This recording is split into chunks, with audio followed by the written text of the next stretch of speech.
Yesterday, Sayadaw was preaching on whenever a meditator is focusing the mind onto the field of meditational object, it should be continuous and steadfast and sustained on the object. So to be steadfast and sustained on the object means only when your noting mind is fixed on it and pierced in it, only then it means it is steadfast on the object. So to have this kind of steadfast mindfulness means whenever we note to the meditational or objective field or an object, then we need to have right aim and right effort with that mental powers. If we are upholding on to the object continuously, then that is the time our mental power is piercing into it or plunging into the object. So these phrases are shown in accordance with Satipatthana phrase. It emphasizes on pa alone. So the meaning of pa is extremely or excessively. So this extremely or excessively mindfulness is the best kind of sati or best kind of mindfulness. To accumulate in one, the best kind of mindfulness is there are some supporting or connected factors, and Sayadaw will further discuss about it. Sayadaw explained that to explain the meaning of pa in English is, it is shown as strong or energetic or forceful or vigorous or exceedingly. So these are the virtuous English term to emphasize on the word pa. So that means this Satipatthana, that to have that kind of mindfulness is, it is not an ordinary mindfulness. It is more than an ordinary mindfulness. It has the magnificent quality of excessive or extreme. So that's why, because of it is exceeding or extremely excessive than the ordinary mindfulness, so this is considered as the best kind of mindfulness. So to emphasize more on this word, Sayadaw cited as Okantitwa Pavadati. The meaning of this Okantitwa phrase is, to the present occurrence, the noting mind peers into it and it sustains on that object. So how one sustains and peers into the object, Sayadaw have explained to a certain example, explained with certain examples. So when our noting mind is to pierce into the object, then it also needed to understand the rhythm of our mind. The rhythm is whether it is slow or whether it is normal or whether it is rapid. But if we have to understand that as it peers into means, it cannot be of slow or it cannot be of normal. So that's why this word is again emphasized with Paṇḍitā. Paṇḍitā means it is running into it or rushing into it. If it is running into it or rushing into it, it cannot be of slow or normal motion, a normal rhythm. It should be of rapid or rushing.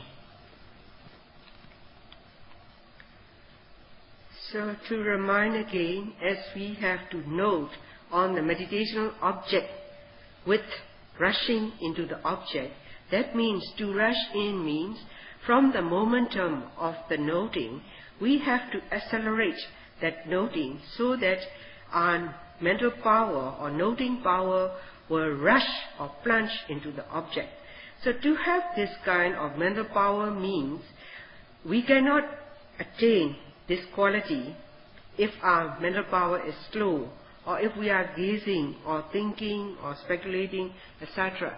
So if these are the kind overwhelming in our mind, we cannot rush.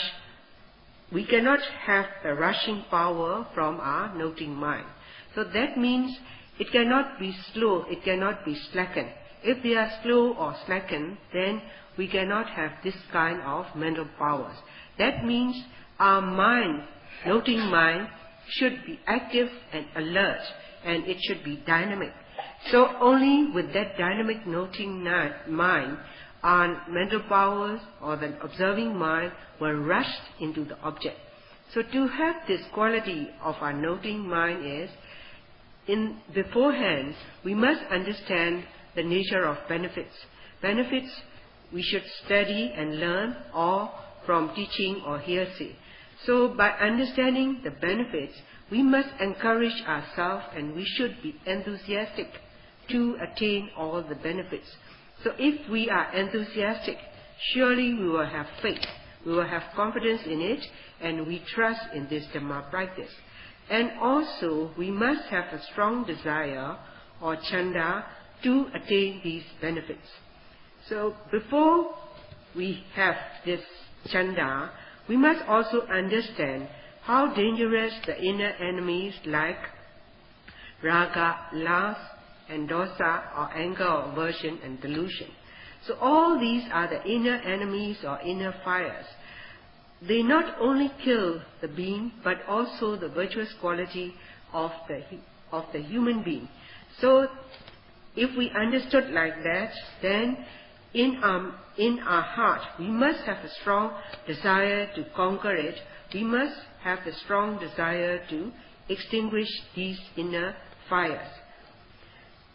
So this Satipatthana Dhamma is the only practice that will work for you to conquer and extinguish all these defilements of greed, anger, and delusion.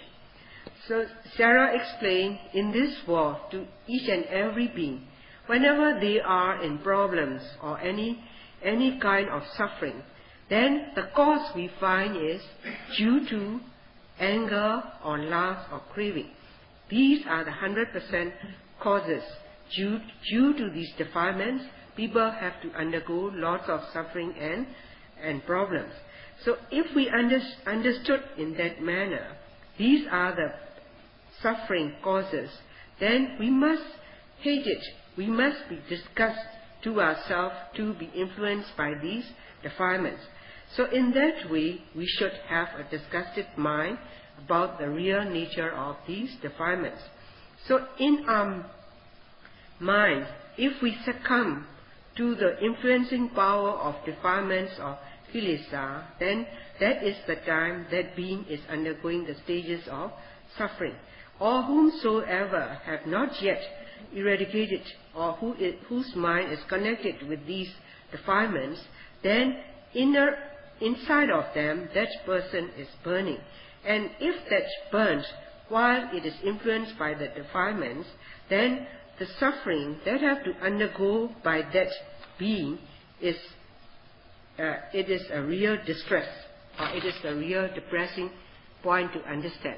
So that's why if we succumb to the influence of defilements or kilesa, then whenever we act in deeds or speech, we used to speak or act in a wrong way.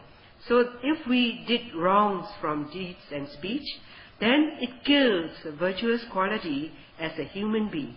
So once you have killed the virtuous quality as a human being, not only you degrade yourself, you bring in to your surrounding all the inferior kind of quality. So that means you are degrading yourself, you are making yourself as an inferior kind of human being. Though we are a human being by look, but if we don't have any human being conduct, then we are no better than the animals. So this is the way we have to understand. So if we are no better than animals means whenever we succumb to these powers of defilements. So if we understood our condition like that, we must have a strong desire or chanda to conquer it, to win on all these defilements. So that's why when it comes to enemies, the kilesa are the inner enemies, and trisa veda means these are the outer enemies. As for the outer enemies, maybe we meet at times, or it is very seldom. But inner enemies are the enemies within us is always constantly killing us or constantly torturing us. So that's why this inner enemy is the most dangerous for one. So if we know the virtuous quality by taking up this Satipatthana Dhamma practice, we must have a strong desire to pursue this line of Dhamma practice. If we are understanding the virtuous quality of this Dhamma practice, when we are taking up this meditation, because of your strong desire to succeed, then even though you may meet with difficulty, you won't render even for the ease of body and life. So in that way, you become a courageous meditator. Once you become a courageous meditator, you push up all the mental qualities within yourself, so that you are brave, you are becoming a brave meditator. Once you become a courageous meditator or a brave meditator with full of mindfulness, then that will conduce one to accumulate strong samadhi in oneself. So that's why, to come to understand this quality of steadfast mindfulness, in the beginning of the discourse, as well while Sayadaw is explaining too, we must understood that without the accelerated or rushing power into the object, we cannot have that kind of steadfast and sustained mindfulness. So to have these qualities mean, if our mental force is cold or slackened, we cannot achieve this quality. To this explanation, Sayadaw would like to elaborate, which coincides with the practice. So in the practice, our focusing mind, focusing on the objective field, for example, to the rising and falling in our abdomen. So as soon as we focus our mind onto the rising phenomenon, which is the objective field, then your mind should rush into it. Likewise to the falling, which is also your objective field. So likewise, whenever you are aware from your mind any kind of thoughts or any mental behavior, these mental behavior also are within your objective field. And whenever you are aware of different kinds of sensations like discomfort, pain, heat, etc., all these too are within your objective field, and your mind should focus, not only focus, it should rush into the object. So likewise, when we are noting on seeing, hearing, smelling, etc., as well when we are noting to the blinking of our eyes, stiffening, etc., and also when we are following the footsteps movement, lifting, pushing forward and stepping down, all these are the objective field. So as the field of this objective objects are so many and numerous, all are inclusive in it, in this Satipatthana Dhamma practice, so as to note with rushing mind. That means, Sayadaw explained that whenever the rising occurred, then to that rising phenomenon, our mind rushed into it with right aim and right effort. These two mental powers too should have in a meditator, so much so that as if your mind plunged into it or pierced into the object. So when you have that kind of mental powers working out in a unique manner, that is the time you have accomplished in the rushing power of mind, noting on the object. So in that way, because of your piercing mind or rushing mind, noting into the object, because it is so powerful that it holds onto the object. So from one moment, you are noting power, observing or holding onto the object, and you are knowing about it, and the next moment is in the same manner. So in that way, from moment to moment, as we are noting with rushing mind and piercing mind and holding on to the object properly, then we have that steadfast, sustained mindfulness. So that is the kind Sayadaw like to express, that this is the kind that which is extremely or strongly or excessive kind of sustained mindfulness or sati. So Sayadaw explained how it is important to note in the manner of rushing into the object mean, so much so that it is like you have to give a top priority, or just like in an emergency. So as soon as the rising occurred, then your noting mind giving the top priority to that phenomenon, and as if it peers into the object, you must note it without hesitation. It must be immediately note on it without hesitation. Or if we are noting on the falling phenomenon, the noting mind should pierce into the object immediately without hesitation. So if there is any kind of thinking or any kind of speculation, then your noting mind power is already late, because the object has already passed off and you are not coincide in what you have to note. So that's why when we have to note on any kind of object, then we have to note immediately, so much so that this noting mind, as if it peers or rush into the object and steadfast, or it should be sustained on the object. So this way of noting from one moment to another is called as sustained, steadfast mindfulness. So in our noting manner, we should note it with immediacy, or we must note it immediately without hesitation. That means there shouldn't be any speculation or thinking from our mind. If we are thinking or speculating, then this mental power to observe or note in the objective field, then our mental power is not accomplished. It is not energized. So that's why to whatever the object that occurred, without speculation, with that strong mental forces, without thinking, we have to note onto the object with strong mental powers in a rushing manner or in piercing manner.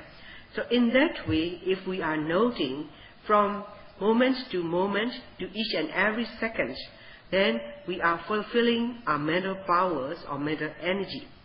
So concerned with this mental energy, Sayadaw explained in the day before, and now Sayadaw further explained that there are two mental strengths that can be obtained. The first is the kind, Pati Sinkhana Bala, that is the strength obtained by speculating or trying to think or reason out. So this is the kind of strength one would obtain. But the knowledge that will accumulate through speculation or reasoning out is not the reality. You may be knowing as a knowledge, but it is still the superficial one. So it is not the reality. So if we are not seeing the reality, that means we are seeing the reverse. That means we are having avijja, that is ignorance. If we are having the ignorance, we are not knowing the truth as it is or as they are. And at the same time, because lacking in the knowledge of knowing the truth, we are also having the reverse understanding of all the truth. So that's why if we are, our knowledge or the strength of the knowledge having in this kind is whatever the object we are observing, then this observation is always connected with tanha, that is connected with craving. So with that craving, and also when we are speculating or reasoning out, then that is the time we are having meaningless thinking or meaningless speculation or meaningless reasoning out. So this kind of strength, what we obtain is, we will never know the truth of all the truism. So contrary to this, by practicing this Satipatthana Dhamma practice, this is the kind of practice to come to understand all the realities as it is and as they are. So to come to understand the reality means we need to have the right mindfulness with the other connected mind force of right aim and right effort, and as prescribed by the teacher, if we can really pierce or rush and note into it with steadfast mindfulness, then if one moment, if we can note it with that kind of mindfulness, that is the time we are accumulating mental power or enhancing ourselves in the cultivation of our mind. Once we are having the cultivation of mind, then there will be the growing or culturing to attain more of these mental powers. So this is the kind called as bhavana strength or bhavana bala. This is the strength which is accumulated in our mind by observing on to the realities as it is and as they are. To this kind of observation, there is no such in a point as reasoning or speculation. It is to be seen the reality as it is and as they are. So if we are seeing the reality, then we come to understand what is the truth of the suffering through bhavana bala, through the strength from cultivation of our mind. So when the time due comes, we come to understand the truth of suffering as suffering, dukkha satya. Once you are understanding the truth of the suffering as suffering, then that is the time, whatever you contemplate or observe on the object, then when the time due comes, you are able to eradicate tanha or craving. So once you are having that wisdom or understanding, that means you have already dispelled ignorance. So once your mind is freed from ignorance, you are seeing the reality as it is. So that is the kind that mental power is able to eradicate or suppress tanha, that is craving. So that's why to come to understand all the realities as it is and as they are, there is no such point in our noting mind as speculation or reasoning.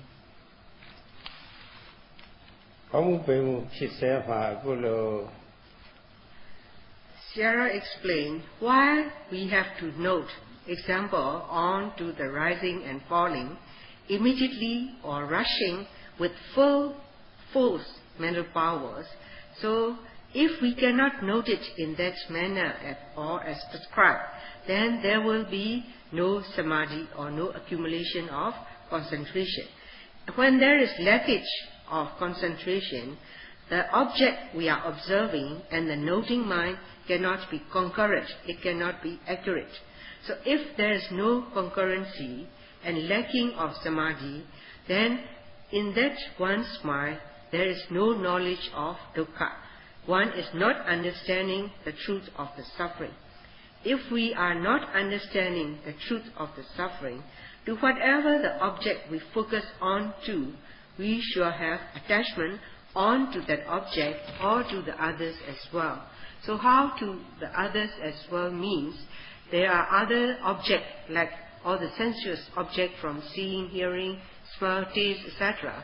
Then because of lackage in concentration and full power of mental noting is absent or not concurrent, then we surely develop tanha or craving.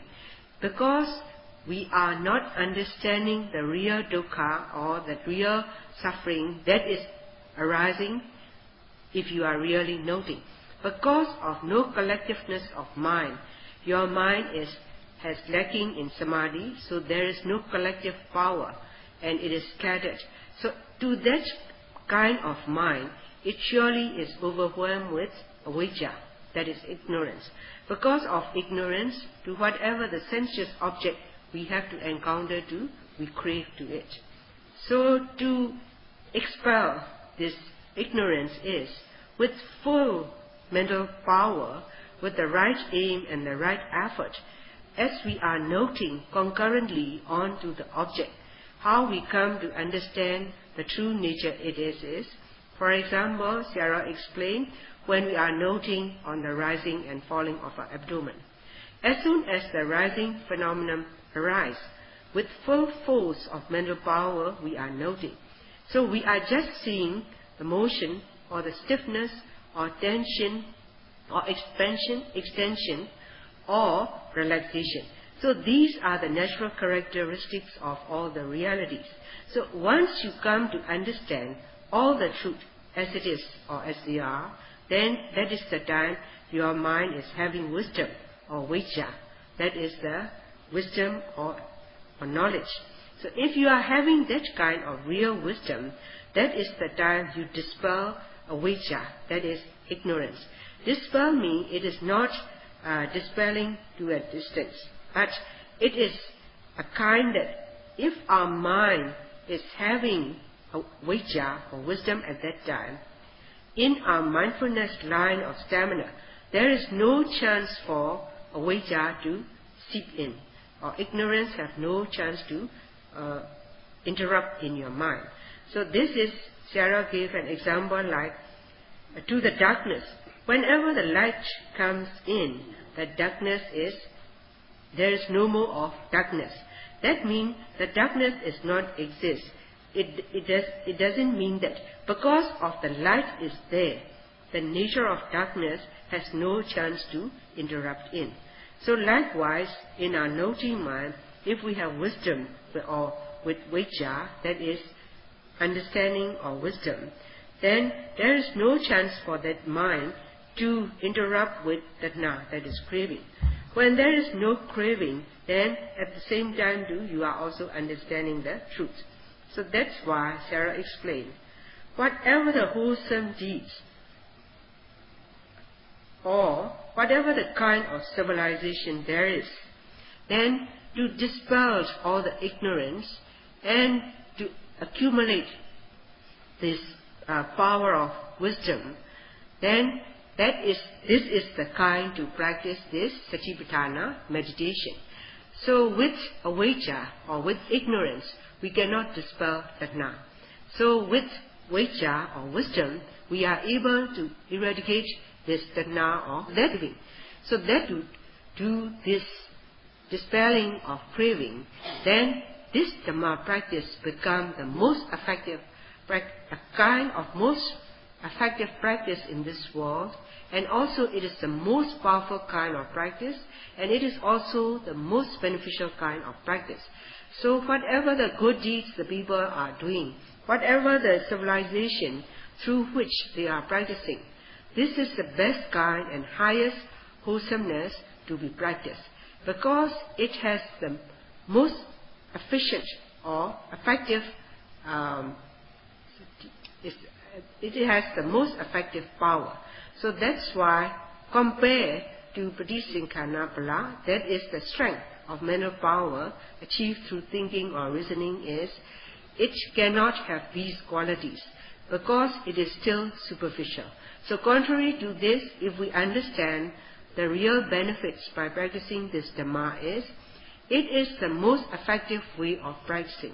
It is the most powerful to have the best of a kind, and the most beneficial practice to be achieved by one. So as this practice, as these wonderful or most powerful qualities are present, Sayadaw have been stressed again and again.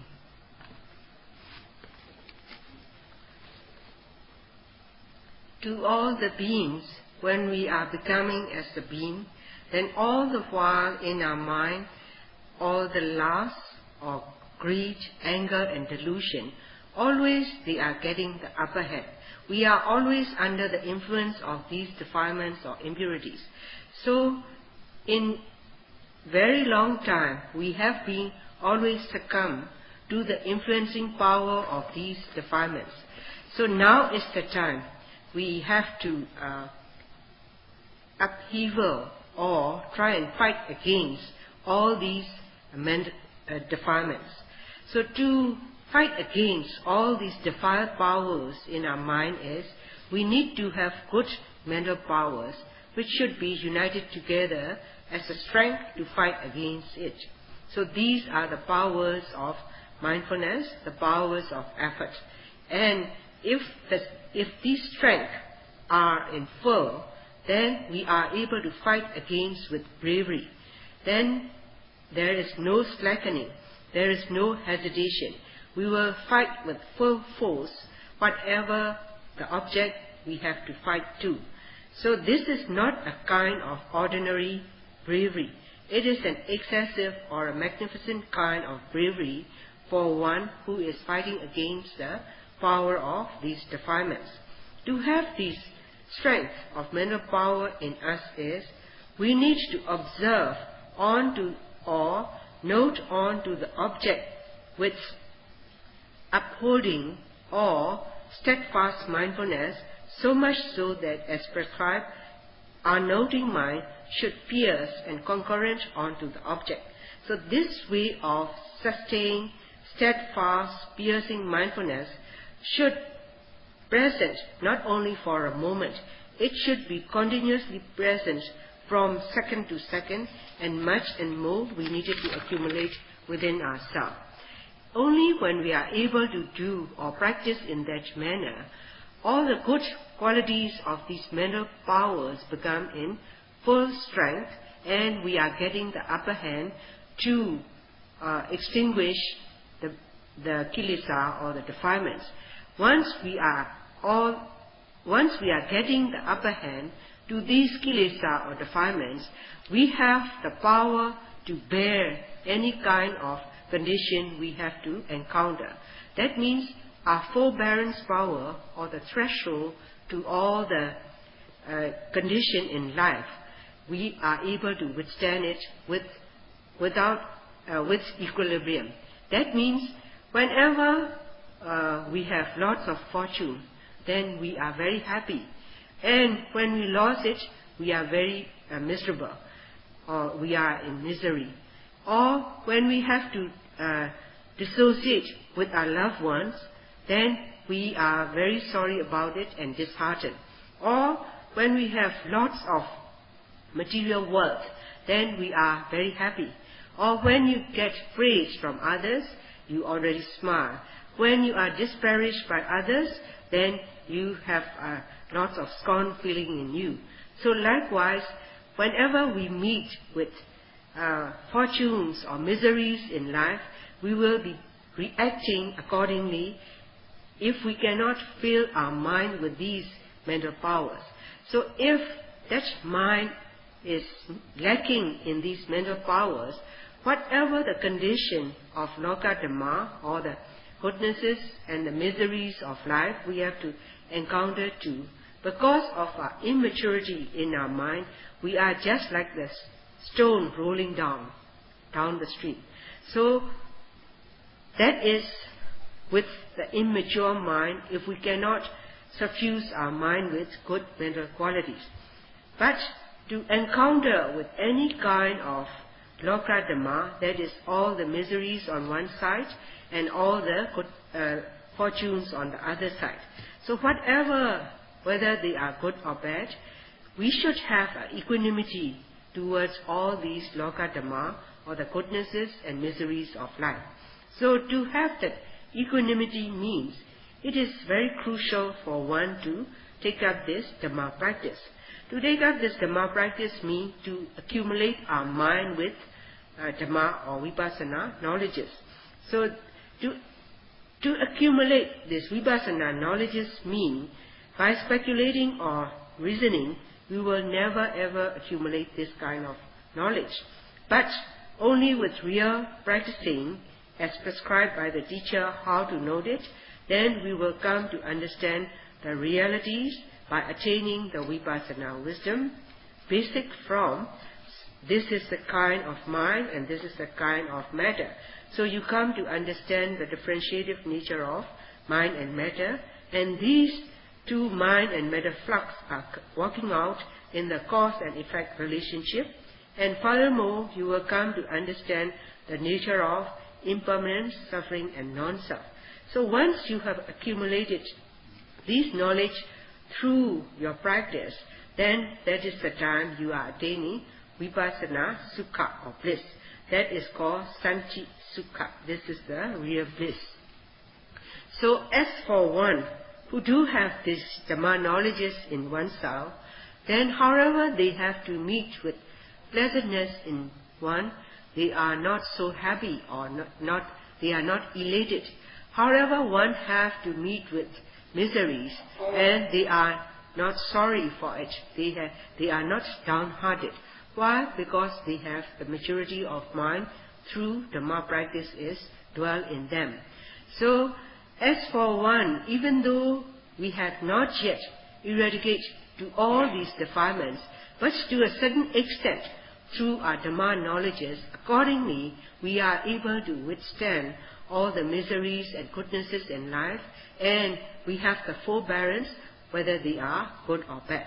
So to have these equanimous forbearance or equanimity to bear all the fortune and misery in life is, we need to have strong mental powers, and these powers should act as a unique power, and as we have accumulated these Dhamma knowledges, we are having a strong threshold or strong forbearance power in ourselves.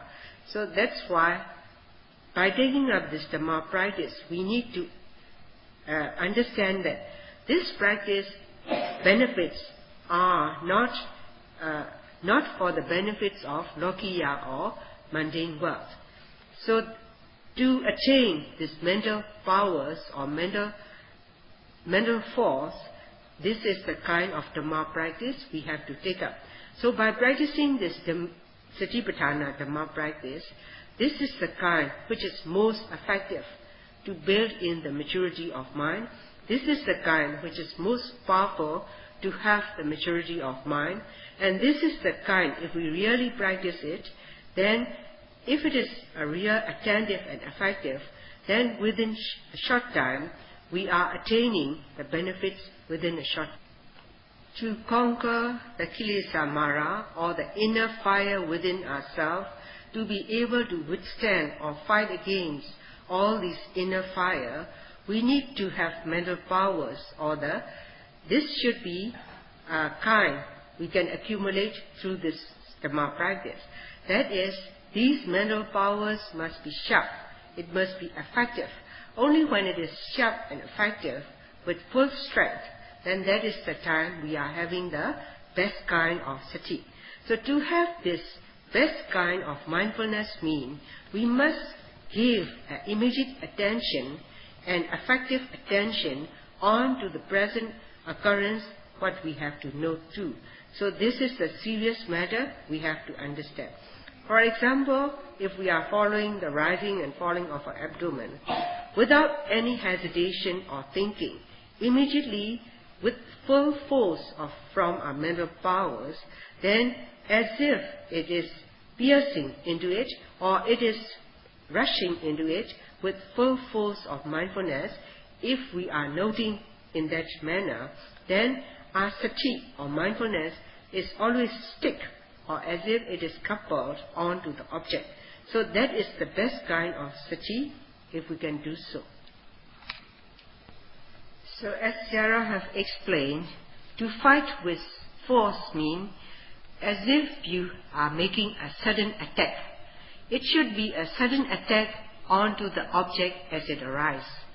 So if you fail to do that because you are unable to observe the present occurrence, then you won't know the true nature of that object. If you don't know the true nature of the object, that is the time your mind is covered up with moha or delusion. If our mind is deluded, whatever the nature we encounter, we attach to it accordingly. For example, seeing a sensuous object, we instantly crave for it. Or meet with any kind of disagreeable, then we develop aversion immediately. That means because we are unable to fight or note with sudden attack onto the object. So that's why, because we cannot note it in that manner, we are not knowing anything. If we are not knowing anything means our mind is covered up with moha, that is delusion. So this kind of delusion, where it takes place, this takes place in our mind or in ourself. So if these delusions are happening in our mind or within ourselves, then we won't know anything about the reality of the Nama and Rupa nature, that is the mind and matter flux nature. But instead, if we have that strong, powerful, sudden attack of sati, which takes place in the place of moha or delusion by proper noting, then we come to understand the truth of this mind and matter. So this mind and matter, just like the earth, we call as a domain for the beings. So this is mind and matter, bhumi, or this is the domain for us. So if it is the domain within ourselves, then if we cannot substitute with wisdom, then the domain in ourself, or bhumi, is within the field of kilesa, that is the defilements. But instead, because of our Dhamma practice, if we come to understand the reality of this nama-rupa nature, or mind and matter flux nature, then we are attaining pinya bhumi, that is the domain of wisdom. So if we are having the domain of wisdom, then that is the time we are able to discard defilements. But if we fail to note, then that is the moment our mind is covered up with defilements. So more so of the defilements tree are growing more and more in our mind, because we fail to substitute in that place with pinya bhumi, or wisdom domain. So not to be overwhelmed by delusion, whatever the present occurrence as it occurred, we must note it with the full strength of mental force, as if in the fight you gave it a sudden attack of fight into it, so much so that you won't give the chance for the defilements or kilesa to interrupt into the line of your observation. And another thing is, you have to grab it with force. Grab it with force means, if you want to take another thing from, if you have to take it from other hand, you have to grab it with force, so much so that this thing should be in your hand. So to grab it with force is, we cannot, that means to grab it with force means with forceful grabbing from our noting mind to the object, then we must note it with active mind, we must be energetic and dynamic. But if it is slow or slackened, we cannot understand the wisdom, we cannot accumulate the wisdom. So that's why this word, pekkhantana, express a sudden attack, or just grab it with force. So this sudden attack, as if it is a sudden attack onto the object, we must note it with full force of mental powers. Or if our mind is slackened or cold, then if there is a thinking, whatever the nature of the objective fields occur, then we cannot understand anything, nothing of anything. So that's why we are growing more of the defilement in us, and these defilements are like the weeds which are fearsome to oneself, and they will be growing. But instead, we must grow in us is the useful plant to kill all the weeds of defilements, and we must grow the useful plants. But if the useful plants we cannot grow in us, then the kilesa defilements or kilesa weeds will take its place. So that's why Sayadaw reminds us as it is very important within this body and mind to accumulate or to have the domain of pinya or pinya bhumi. That is the essential factor each and every one have to accumulate as pinya bhumi or wisdom domain. That everyone has the duty to accumulate pinya bhumi. So if we fail to note, Sayadaw stressed again that if we fail to note with these full force of mental powers, then kilesa or defilements will grow or it will seep in. But contrary to this, if we are able to note with full force onto the object, then wisdom will substitute. So these are the elaborations to show the meaning of pa in Satipatthana. So to come to see all the truth of the nature within the practice, within the Satipatthana Dhamma practice, we need to practice with due respect and attentiveness as prescribed as if in a sudden attack you have to plunge your mind with full force of mental powers to note into the object. So that is the way we should be very careful and attentive to note on it. But whenever Sayadaw assesses to the yogis by asking them, then if Sayadaw asks, are you able to note? They answer yes. Then what you know, then they come to waver. They cannot give the straightforward answer. Some even says that they are able to note 5 to 10 minutes, or some even says as 40 minutes. Sayadaw says, if the yogi did it really, then it is very effective and it is very good. Even for 1 second, if one is able to note to each and every second, then there will be 60 moments, likewise to 300 moments in 5 minutes, and 3,600 moments for 1 hour. If they say that I can note it for 10 minutes or 15 minutes or 40 minutes or so on to the object without wavering or stray thoughts, then that is very good. But Sayadaw reminded, it is very hard or very difficult for one's mind to tame or not to stray off. But for these kind of meditators who cannot observe very attentively with full force onto the object, and they don't really know the nature of the object, so much so that they don't know that they are even mindful or not. And even if they miss, they are not even aware that they are missing in the noting. So these are the deficiency in the meditators which we should be careful.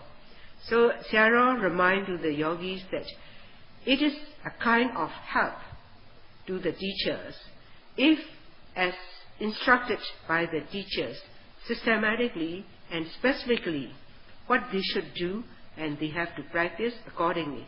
If they practice systematically and precisely as guided by the teacher, it is a help to the Kammatthana Sariya or to the teacher.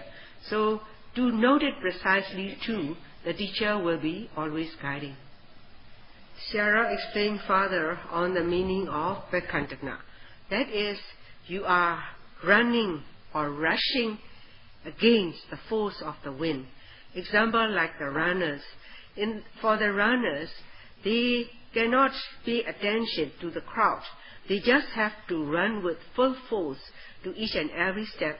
So in the end, they have to reach to the terminal as the first runner. So to each and every step, they need to use the full force to reach their terminal.